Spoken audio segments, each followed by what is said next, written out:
As a representative of Quarry Creek, I feel it is my duty to begin this week's broadcast with an important community announcement. We are okay. You are okay, aren't you? And I'm okay. I truly think I am, so we are okay, yes? All right. Thank you. Exciting things are happening, Mamarinos! Even in the wake of a local tragedy, and here, of course, I am referring to the devastation of our beloved, if short-lived, lending library just weeks ago, exciting things do still happen. Exciting things are happening right now, because tonight is the night of the Eagle Egress High School Homecoming Dance. Of course, I had to get this information from the moms at PTA because Jeremy never tells me anything. Beverly, as usual, oh, bless her pea pickin' heart, had big ideas for the event. Big, beautiful ideas. Ideas a person could drown in. Ideas that could give a person ideas. For instance, to curtail unfavorable behavior at the dance, she moved the event to a Sunday in the middle of October, far enough removed from the homecoming football game that none of the teens would be particularly incentivized to go. Kids can't show up drunk if they don't bother to show up at all. It is a good plan. I mean, it's Beverly, and bless her pea-pickin' heart, aren't all her plans good? But I do hope it doesn't deter Jeremy. It's his first high school dance. It's what I say every time there's a dance in hopes that for once he actually participates. And my gosh, senior year, I really think this is the one. I am going to make sure this is the one. I have stepped back from my PTA duties for the whole week so I can be on full mom patrol and make sure this happens, and my gosh, I will not fail a 7th time. I will not fail my son as I failed the lending library.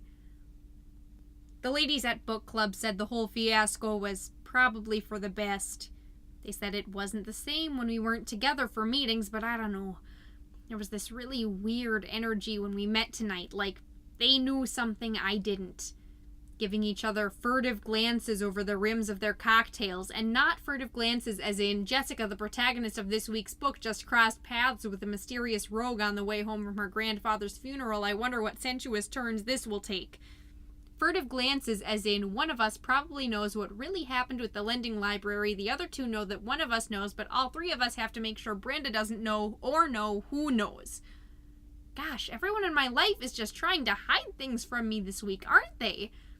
For example, Monday, I go into the craft room to get my pinking shears, and I can't find the dang things anywhere. So I start looking all over the house, living room, sitting room, den, and yes, those are all very different things until the only place left to look is Jeremy's room. And he's been holed up in there all day with homework, but eventually he goes on a potty break, and I just happen to be passing by his door for the 6th time in a 40-minute window, and I peek in, 5 feet in to be exact, and what do you know? There's my pinking shears, and my tacky glue, and a wide assortment of my scrapbook papers, and all of the cardboard that had been in our recycling.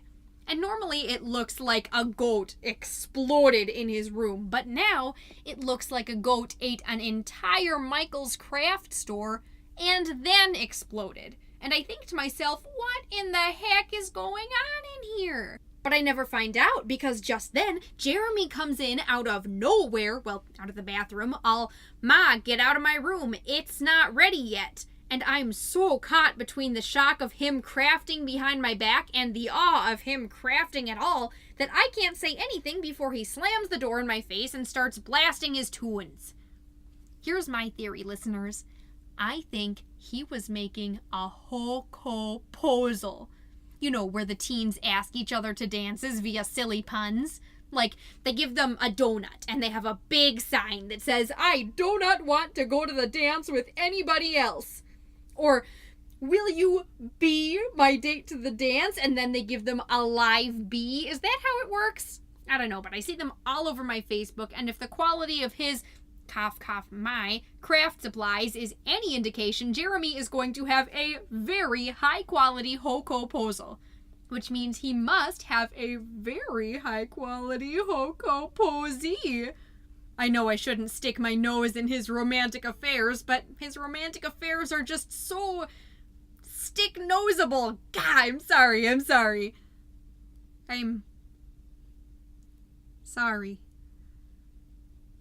I just can't get it out of my mind, you know? The books in the gutter, the splintered wood on the pavement, the baseball bat. And no matter what I'm doing, I just find myself going right back to sleuthing.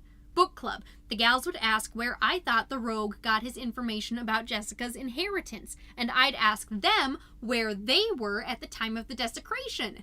They'd wonder how the rogue planned to go about courting our heroine without revealing to her his identity, and I'd ponder how one would go about collecting fingerprints from the scene of the crime and cross-referencing them with those of everyone in the neighborhood. Heather had to stop me because the distrustful energy was discoloring the collective aura of the meeting place, which, while typically an oasis of pristine cerulean free from the tarnish of the outside world, became tainted into a muddied cobalt. But all I could see was the afterimage of chipped periwinkle paint on ravaged plywood. Heather's right, though. I do need to stop. Or at least switch gears from the case of the ransacked reading materials to the mystery of how to get my son to go to a dance and enjoy his high school experience. I mean, he clearly wants to go to this thing. Wednesday night, right? I call him over for dinner, tater tot hot dish, not his favorite, but what's he gonna do? And he doesn't come. And I say, Jeremy, what's taking you so long? And he says, Ma, I'm in the middle of a game. But he's in the middle of a game for 7 minutes. And I'm thinking, okay, at some point he has to be a little past the middle, doesn't he? Second act, catalyst, denouement. So I go in there, and he is on his phone, but he is not playing a game. He's looking at suits. And of course, I'm thrilled, because not only does this mean he might be looking into going to the dance, but also that he might want to wear something other than his Christmas khakis and the one button-up shirt he's had since the 8th grade. And so I spend all of dinner reminding him that Hank and I would be more than happy to take him to JCPenney to pick out something nice, or at least that I'd be happy to take him and Hank would be indifferent to me using his credit card. I tell ya, I have never seen that boy scarf down his tot dish so quick, just so he could escape talk of shopping time with his mother.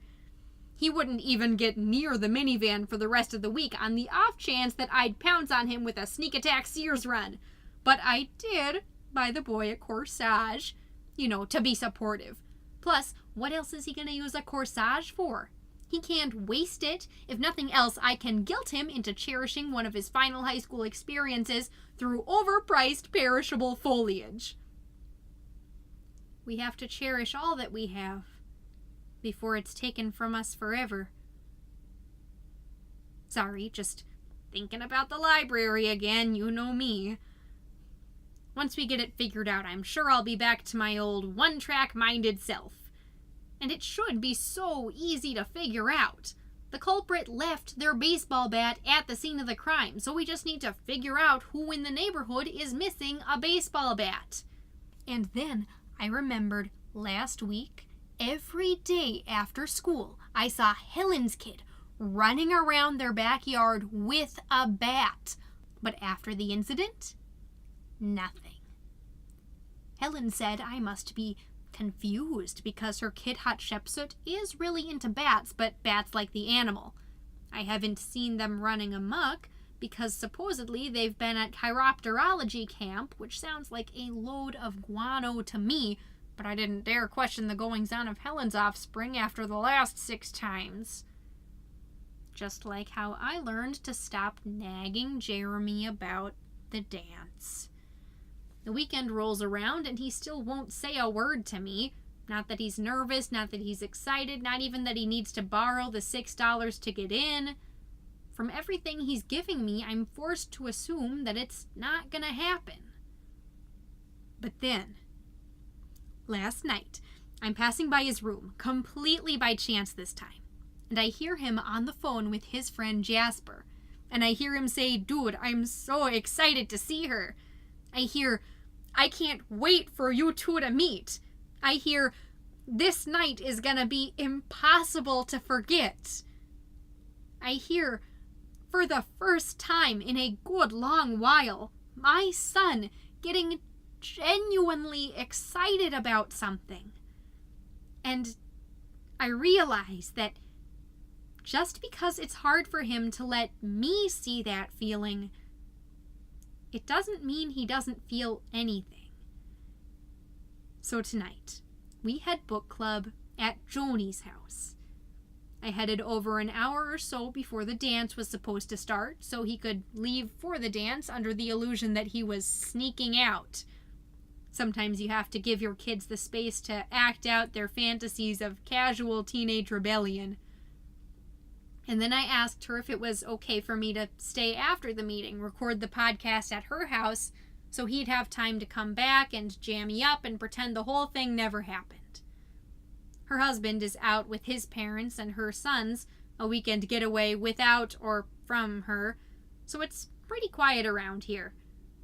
She's just been at her computer the whole time, so I haven't had to worry about her sassing me, although she probably got it all out of her system at the meeting.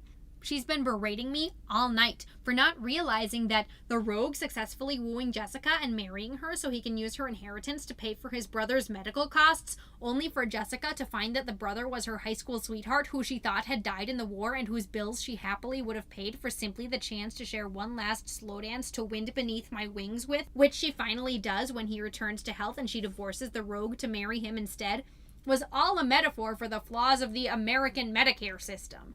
And whoop-de-doo, Joni, you notice subtle literary messages through thorough analysis of artfully instituted literary elements, but I'm the one noticing the important things in this neighborhood. Lending library, Joni. But of course you wouldn't notice the neighborhood goings-on, would you? Because you spend your weekends holed away on your computer drinking so much wine you probably don't even notice when your husband and kids are gone. You don't notice when they come home from Little League every Saturday, smiles plastered on their faces after winning the big game with the lucky bats their grandpa made for them himself. You don't notice when they abandon you and baseball practice to take a surprise emergency trip to that same grandpa's house for the weekend. You wouldn't even notice if one of your kids snuck out of the house late at night, vandalized neighborhood property, and lost his one-of-a-kind bat, mandating a special trip to get a new one made before anyone could notice his was missing. I gotta get out of here before she notices. This week's book was Big Little Lies by Leanne Moriarty, and the theme, love, obviously. That's all for this week. Say hi to the kids for me. Bye-bye.